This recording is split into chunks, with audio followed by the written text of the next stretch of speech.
announcement of the suspension was made by the Prime Minister of Qatar, Sheikh Hamad bin Jassim bin Jaber bin Mohammed Al Thani, who went on to talk about the League's decision to impose sanctions on Syria as well. Second,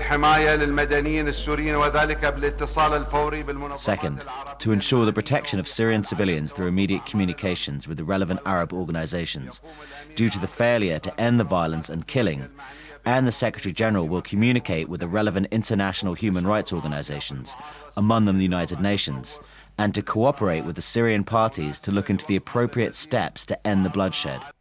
Well, coming out of that meeting, the Syrian ambassador to the Arab League, Youssef Ahmed, told Syrian TV the decision was illegal, and he accused the League of acting only to serve Western interests.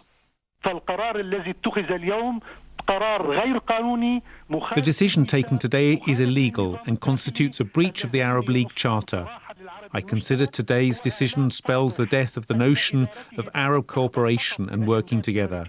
And it is a flagrant declaration that its administration is subject only to American and Western agendas. Well, what do Syrians make of it? First of all, we went to Abu Rami al-Homsi, who's a protester who lives in the city of Homs, and he gave us this reaction.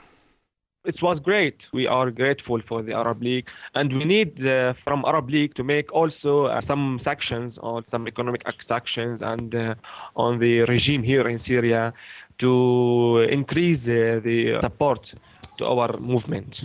But not all Syrians feel the same way. Gregorios Yohanna Ibrahim is the Syrian Orthodox Archbishop of Aleppo. He's currently in Vienna. His church has around 700,000 followers in Syria, and he's been prominent in supporting President Assad. So I began by asking him first about the reports of troops firing on protesters in Aleppo on Friday. If you take the majority of the people in Aleppo, now we are about 3 million. You feel that you are in a very stable city. You can go around, and even you can come back after 2, 3 o'clock in the morning to your house. So we don't have any problem in Aleppo. But if you will ask me, you don't have protesters? Yes, of course we should have. 50 people, 100 people will not create a problem for 3 million people. But the situation clearly is one the Arab League feels is very, very serious. Isn't it time Syria took notice of what its colleagues, its other Arab nations think? Well, you know, today the Arab nation is also divided. It's not united. And some of these countries, like Qatar, for example, from the very, very beginning, they were supporting the protesters. They were even sending money, sending weapons. So you cannot expect something good from Qatar, and they are leading now the Arab League. But it's not just Qatar, it's lots of other countries voted. You are right, not Qatar only. But you know, today the Arab world is divided. It's not like as it was a year ago. Well, Syria was asked by the Arab League, and agreed with the Arab League, to implement an agreement which included pulling the troops off the streets and having dialogue. And according to the Arab League, that hasn't happened. Let me put it in this way. Implementing all these decisions, it's not so easy. Today, Syria is different. Today, people are fighting in the streets. Today, you have demonstrations everywhere.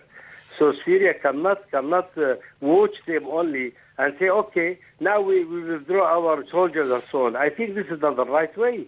Then you will find that we will have a civil war in the cities to protect also the people in Syria. Is that your fear, though, sir? Because clearly you are a representative of Christian community. Are you worried that your community will be attacked? We are not dreaming to have a civil war in our country, in our cities. I think we need protection from our government through our soldiers. Otherwise, who can protect me now? If they will come and kill me, who can protect me?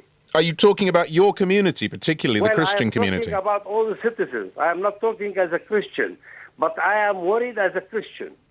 But I am seeing something on behalf of all the citizens in Syria. We need real protection for our lives in our cities, as it was before March.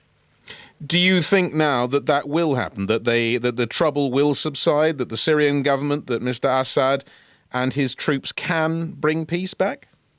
Of course they can bring back peace. Of course they can bring back peace. Why not? Nobody wants to destroy his country. I think Mr. Assad is not planning to destroy Syria, neither his government. But I think you should give him a chance to do something. The Archbishop of Aleppo there will join me now.